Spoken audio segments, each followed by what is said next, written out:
Welcome back to the Repair Nut channel. Today I'm going to be working on this Whirlpool refrigerator freezer once again. This refrigerator is very similar to other brands such as KitchenAid, JennAir, Maytag, and Kenmore. I have a few other videos replacing parts on this fridge. I'll link them at the back of this video.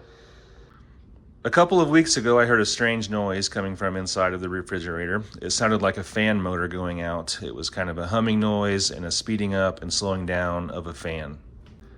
So there is a fan motor, it's called an evaporator fan, up inside of your icebox here. So I'm going to go ahead and replace this fan. We'll have to remove the right side of the ceiling here, which is fairly simple. It's a couple of bolts and then it pulls down. There's some wire connections. And then we'll have to remove the actual icebox here on the left and pull it out of the fridge and to replace that fan.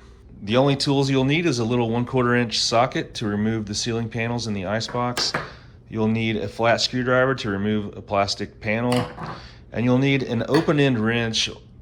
Any size will work that's medium size. We're just going to use this to press on a waterline release tab, or you could use some pliers instead of a wrench.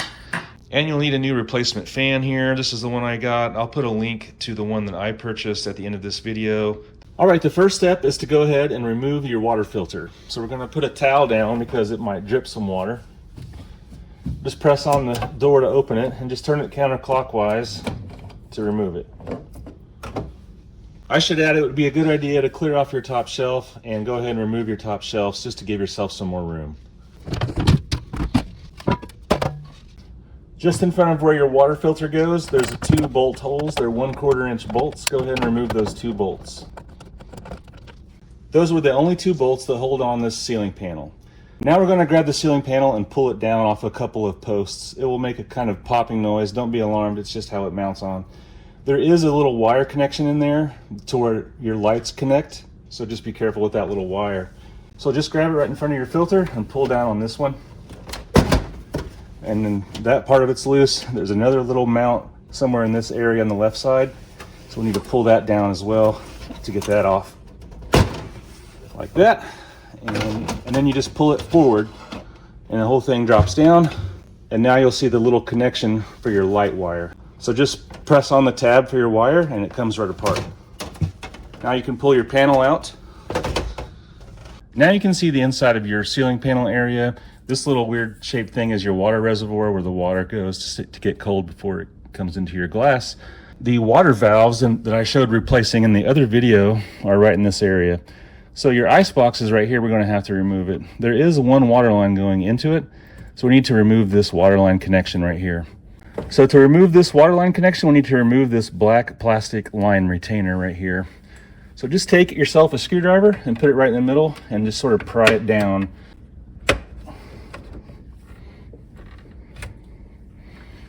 Here's a close-up of the water valve right here. We're going to remove this right line right here.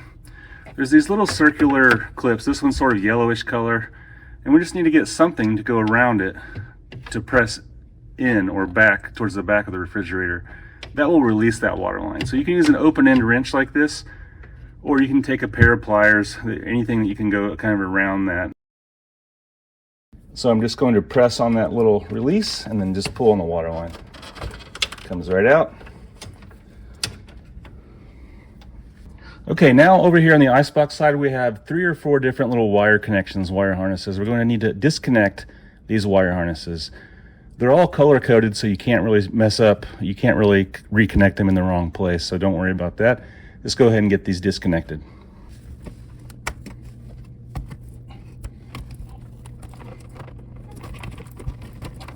Okay, now we need to get this little front cover off of your icebox. This little front part is just a plastic cover that kind of snaps on. So along the bottom there are 3 tabs, one on each side and one in the center. So we're just going to need to find those tabs and release them. Once they're released, you can pull the whole thing down. Pretty straightforward. There is a small wire on here, so let's go ahead and just press on the tab and you should be able to pull the wire connection off. Okay, with that front little panel off, you can see the kind of hidden little bolt. There's just 2 bolts to remove, one you can see right here on the right and one on the left behind where that panel was.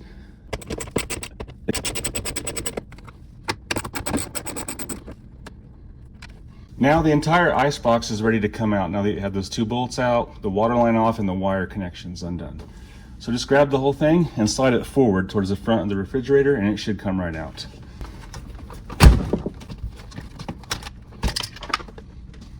Okay, now that we have the icebox removed and out on the table, we can go ahead and remove this little top cover. It's just held on by 5 little bolts. You can either use the 1/4 inch socket or a flat screwdriver to remove those.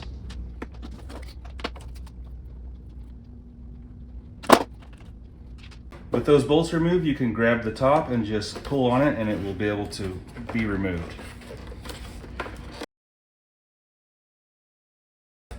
We don't want to disturb these wires too much. We're just kind of lift it up just enough to see in here. There's a little styrofoam piece of insulation. We'll have to remove that little styrofoam block. And right there is the fan motor that we've been trying to get to. So you'll see it's just sitting here and there is a little wire here. So let's go ahead and remove this wire. And then the fan just sits there. There's no screws or anything holding it. Reassembly is just the reverse of the disassembly. All right, everything's back on. I can hear the fan running here and we're in good shape. Hopefully this video has given you some confidence to replace your own evaporator fan. Thanks for watching the Repair Nut channel. Give me a thumbs up and follow for more useful videos. Here's a few videos I think you might like.